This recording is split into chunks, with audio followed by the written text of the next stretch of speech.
Bismillahirrahmanirrahim. Assalamualaikum warahmatullahi wabarakatuh. Selamat pagi dan salam sejahtera untuk kita semua.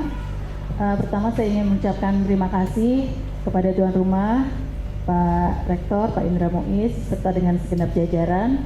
Kemudian juga kepada Tribun Network yang sudah memfasilitasi kegiatan ini bersama-sama dengan Bina Insani University. Karena memang perlu sekali kita sering-sering ketemu dengan anak muda ya, baik itu pelajar maupun mahasiswa. Pemilu 2024 nanti 60% pemilihnya diperkirakan adalah dari kalangan pemilih muda. Jadi sudah tepat memang kalau kita sering melakukan sosialisasi terkait dengan kegiatan pemilu kepada generasi muda. Saya sekali lagi mengucapkan terima kasih. Kemudian di sini juga ada kolega saya, sahabat saya juga, Bu Hairudisa, Ketua Bawaslu Kota Bekasi. Kemudian ada Pak Taufik, Kepala Dinas Kependudukan, dan ada Pak Kabid, Bang Agus Enap, ini senior saya juga di UIN Jakarta. Adik-adik sekalian, pelajar dan juga mahasiswa Bina Insani University atau BIMI. Pemilu 2024 itu sudah kurang dari 1 tahun karena akan dilaksanakan pada tanggal berapa? Sudah tahu? Ada yang tahu kapan tanggal pelaksanaan pemilu 2024? Nah, ternyata memang belum cukup tersosialisasi. Jadi kita akan melaksanakan pemilu 2024 itu pada hari Rabu tanggal 14 Februari. Bertepatan dengan hari apa? Iya. Jadi nanti bukan hari kasih sayang, tapi hari kasih suara. Iya. Buktikan komitmenmu di TPS. Nah, saya diundang di kegiatan ini tentu kaitan dengan tugas saya sebagai penyelenggara pemilu. Jadi materi yang akan saya sampaikan juga terkait dengan kepemiluan. Saya pikir generasi muda itu mayoritas ya belum terlalu paham bagaimana penyelenggaraan pemilu itu dilaksanakan oleh penyelenggara pemilu dan juga stakeholder terkait. Tadi sudah terbukti nih, tanggal penyelenggaraan pemilunya sendiri ternyata belum banyak yang mengetahui begitu, setidaknya di ruangan ini. Nah, sebenarnya sudah ada paparan bisa dilihat ya. Jadi kalau kita bicara tentang pemilu, setidaknya ada 3 hal yang perlu diketahui nih untuk beginners. Untuk pemula ada 3. Yang pertama aktornya, pemilu itu siapa saja sih aktornya. Kemudian yang kedua tahapannya, dan yang ketiga adalah sistemnya. Kalau kita bicara aktor itu ada 3. Ini nggak usah ditampilkan ya Bapak ya, nanti buat di-share aja ke teman-teman, bisa buat bahan bacaan. Jadi kalau kita bicara aktor pemilu setidaknya ada 3. Kalau kita analogikan pemilu itu sebagai sebuah game atau pertandingan misalnya ya, itu kan perlu ada panitianya. Yang pertama adalah penyelenggara pemilu. Penyelenggara pemilu sebagai pelaksana teknis ada KPU, Komisi Pemilihan Umum. Komisi Pemilihan Umum ada di tingkat nasional, KPU RI, kemudian di tingkat provinsi, KPU provinsi, dan kemudian ada KPU di tingkat kabupaten kota. Nanti di bawahnya lagi ada badan ad hoc, yaitu ada PPK di tingkat kecamatan dan kemudian PPS di tingkat kelurahan. Nanti di TPS ada lagi KPPS. Jadi sekian juta orang terlibat dalam penyelenggaraan pemilu. Satu ya, penyelenggaranya KPU. Kemudian yang kedua, untuk pengawasan ada Bawaslu. Itu sama juga strukturnya. Ada di tingkat RI, provinsi, kemudian kabupaten kota, lalu dia punya ad hoc lagi di bawahnya. Di tingkat kecamatan dan kelurahan juga ada, bahkan nanti di TPS pun ada pengawas TPS. Lalu kemudian sebagai penegak etik ada di KPP. Dia di tingkat nasional, kemudian juga ada tim pemeriksa daerah di tingkat provinsi biasanya. Kemudian aktor keduanya siapa? Tentu saja adalah peserta, pemainnya siapa? Kalau pemilihan umum, pemilihan anggota legislatif, pesertanya adalah partai politik. Dan bagaimana partai politik itu bisa menjadi peserta pemilu juga melalui proses yang panjang. Jadi dimulai dari pendaftaran partai politik, kemudian dilakukan verifikasi administrasi, lalu verifikasi faktual, sampai kemudian pada tanggal 14 Desember tahun 2022 telah ditetapkan 18 partai politik nasional dan 6 partai politik lokal di daerah istimewa Aceh, begitu. Jadi nanti ditampilkan partai-partai politik apa saja yang menjadi peserta pemilu 2024 agar nanti adik-adik juga kenal partai politiknya. Nah, itu 2 ya, aktor kedua peserta. Kemudian aktor ketiga adalah pemilih. Pemilih itu siapa? Pemilih adalah warga negara Republik Indonesia yang sudah atau genap berusia 17 tahun pada hari H. Nah, di sini kalau yang pelajar saya tanya, sudah berusia 17 tahun atau belum? Sudah ya? Sudah membuat KTP? Sudah. Insya Allah itu datanya juga ada dalam daftar pemilih potensial yang sekarang sedang kami coklit. Nah, kalau yang adik-adik mahasiswa mungkin rata-rata sudah di atas 17 tahun ya. Jadi, mungkin juga sudah pernah memilih. Tahun 2019 ada yang sudah pernah memilih? Belum. Berarti tahun 2024 adalah momentum pertama kali datang ke TPS untuk melakukan pencoblosan. Terus bareng dengan hari Valentine. Nah, itu tinggal ini aja dihubung-hubungkan tuh. Jadi postingan yang menarik di IG-nya masing-masing. Kemudian selain sudah berusia 17 tahun, bisa juga belum berusia 17 tahun kalau sudah menikah atau sudah pernah menikah. Oh, di sini belum ada ya yang sudah menikah ya. Masih single semua. Lalu bukan anggota TNI atau Polri. Jadi kalau anggota TNI atau Polri itu tidak punya hak untuk memilih maupun dipilih. Lalu yang ketiga juga sedang tidak dicabut hak pilihnya dengan keputusan pengadilan yang berkekuatan tetap. Jadi udah lengkap tuh ya 3 aktornya, ada penyelenggara, kemudian peserta, dan ada pemilih. Nah, di luar itu stakeholder yang terkait, pemerintah, kemudian juga masyarakat tentu berkewajiban untuk sama-sama mensukseskan penyelenggaraan pemilu. Kalau panitia itu tugasnya hanya menyelenggarakan secara berkualitas sesuai dengan standar yang ditetapkan dalam regulasi. Tapi bagaimana kualitas hasil pemilihan umumnya itu juga tergantung dari masyarakat. Pemilihnya juga harus cerdas dalam memilih.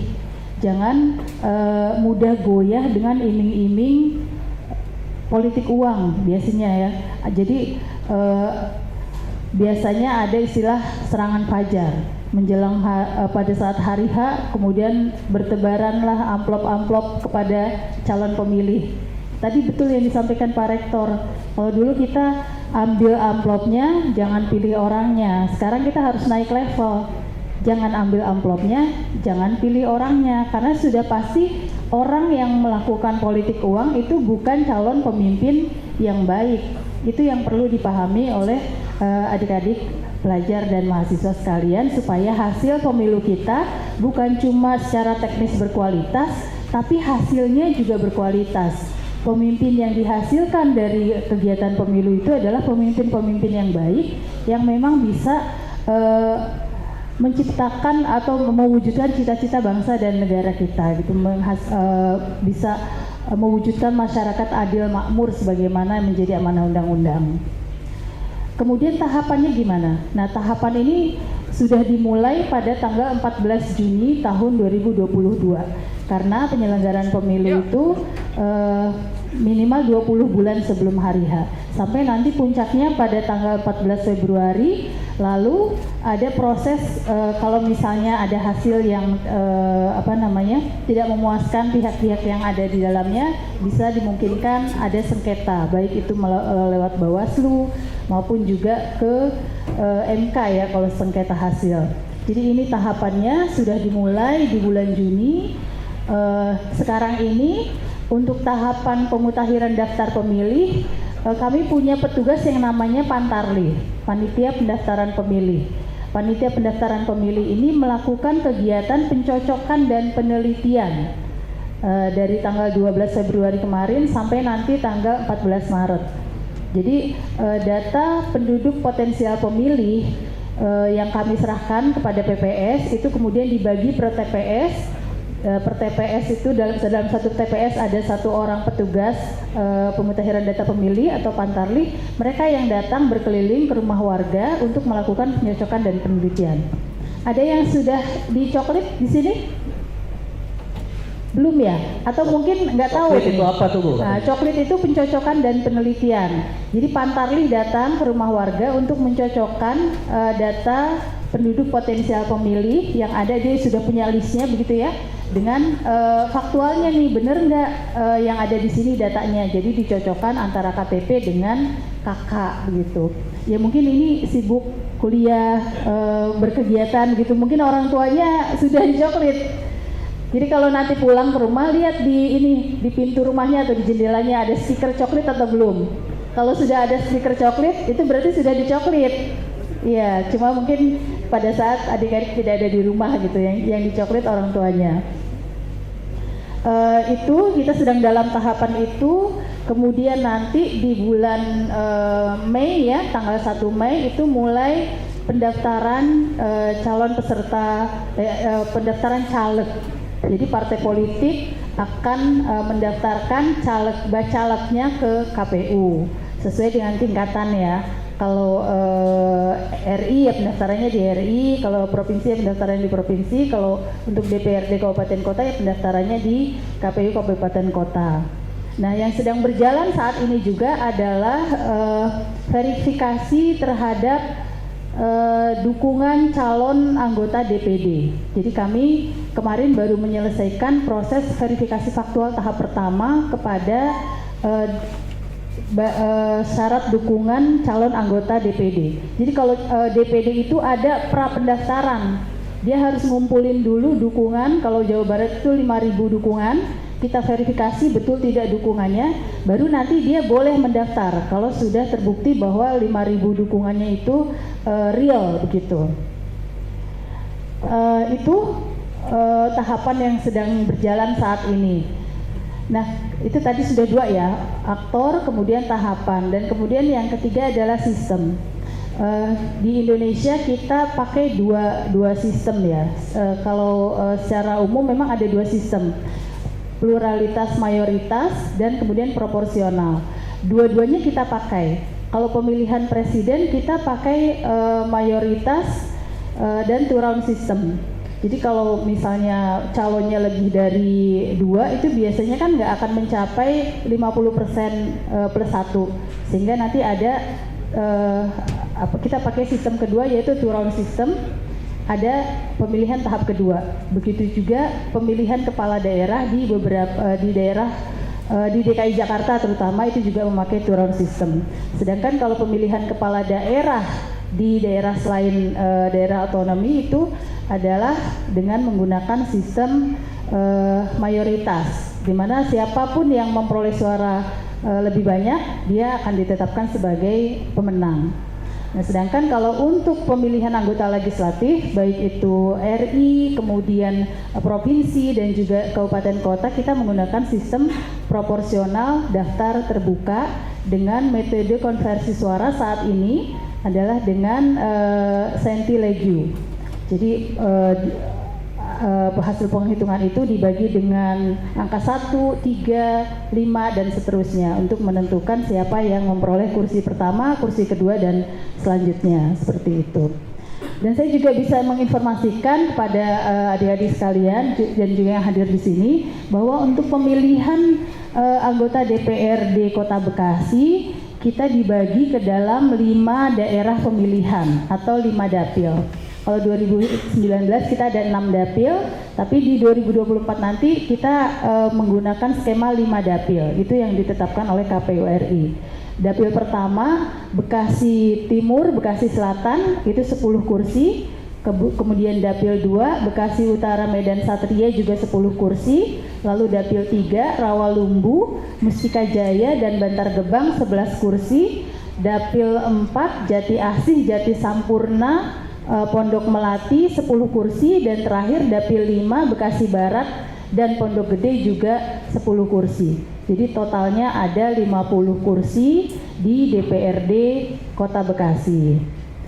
Mungkin itu ya sekilas mengenai bagaimana penyelenggaraan pemilu itu dilaksanakan. Siapa saja aktornya, kemudian tahapannya bagaimana, dan juga sistemnya seperti apa. Oh, satu lagi yang terkait sistem, ada DPD kan ya. Kalau DPD itu kita juga pakai sistem mayoritas dengan single non transferable vote, di mana untuk setiap provinsi, tidak peduli apakah provinsinya itu besar wilayah geografisnya maupun besar penduduknya, ditetapkan wakilnya sebanyak 4 orang. Jadi Jabar 4 orang, Jatim 4 orang, Papua Pegunungan juga sama 4 orang. Walaupun beda pasti ya wilayahnya, besar wilayahnya, besar penduduknya pasti beda, tapi sama, semua provinsi diwakili oleh 4 orang wakil atau anggota DPD. Nah ini juga sama mayoritas sistem penentuan kursinya. Jadi siapapun dengan perolehan suara terbanyak dari 1 sampai 4 maka itulah yang akan ditetapkan. Demikian adik-adik sekalian dan narasumber sekilas tentang penyelenggaraan pemilu dari aktor, tahapan, dan juga sistem. Mudah-mudahan nanti ada feedback dari adik-adik, barangkali ada yang berminat, karena sekarang juga Pak sudah ada jurusan penyelenggaraan pemilu di beberapa universitas. Gitu. Kalau di Bekasi belum ada sih Pak, itu masih di beberapa universitas negeri. Terima kasih. Billahi taufiq wal hidayah. Wassalamualaikum warahmatullahi wabarakatuh. Waalaikumsalam warahmatullahi wabarakatuh.